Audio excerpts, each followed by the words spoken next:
তামিলনাড়ুর কারুরে পদপিষ্টের ঘটনায় মৃতের সংখ্যা আরও বাড়ল। তামিল সুপারস্টার বিজয় থালাপতির দল তামিলাগা ভেট্রি কারহাগাম বা টিভিকের জনসভায় ভয়াবহ হুড়োহুড়ি পরে 27 সেপ্টেম্বর সন্ধ্যেবেলা। সরকারি সূত্রে খবর, এখনো পর্যন্ত কমপক্ষে 39 জন নিহত এবং 95 জনেরও বেশি মানুষ আহত হয়েছেন। রবিবার ভোরে তামিলনাড়ুর মুখ্যমন্ত্রী এম.কে. স্ট্যালিন নিহতদের পরিবারের সঙ্গে দেখা করেন এবং শ্রদ্ধা জানান। তারপরে সরকারি মেডিকেল কলেজ ও হাসপাতালে গিয়ে আহতদের সঙ্গেও দেখা করেন তিনি। নিহতদের পরিবারের জন্য 10 লক্ষ টাকা এবং আহতদের জন্য 1 লক্ষ টাকা আর্থিক সহায়তা ঘোষণা করেছেন সে রাজ্যের মুখ্যমন্ত্রী। তিনি এই দুর্ঘটনার জন্য অবসরপ্রাপ্ত বিচারপতি অরুণা জগদীশনের নেতৃত্বে বিচার বিভাগীয় তদন্তেরও নির্দেশ দিয়েছেন।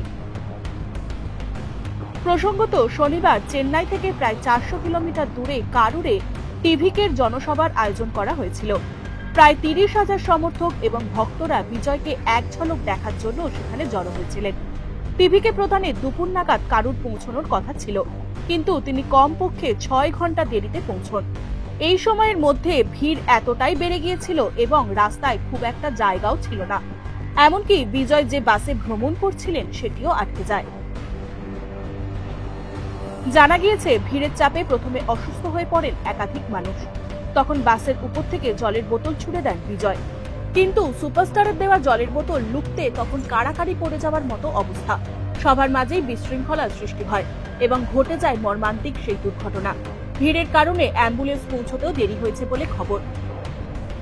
বিজয়ের এই সভার জন্য পুলিশের কাছে যে অনুমতি চাওয়া হয়েছিল তাতে 10,000 লোকের সমাগম হতে পারে বলে জানানো হয়েছিল। সেভাবেই অনুমতি নেওয়া হয়েছিল, কিন্তু হাজির হন তার 5 গুণ মানুষ।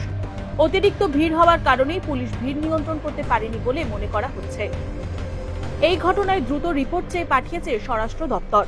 সূত্রের খবর, কেন্দ্রীয় স্বরাষ্ট্রমন্ত্রী অমিত শাহ শনিবার তামিলনাড়ুর রাজ্যপাল আর.এন. রবি এবং মুখ্যমন্ত্রী এম.কে. স্ট্যালিনের সঙ্গে কথা বলে পরিস্থিতি খতিয়ে দেখছেন। পরিস্থিতি মোকাবিলায় সম্ভাব্য সকল কেন্দ্রীয় সহায়তার আশ্বাস দিয়েছেন তিনি।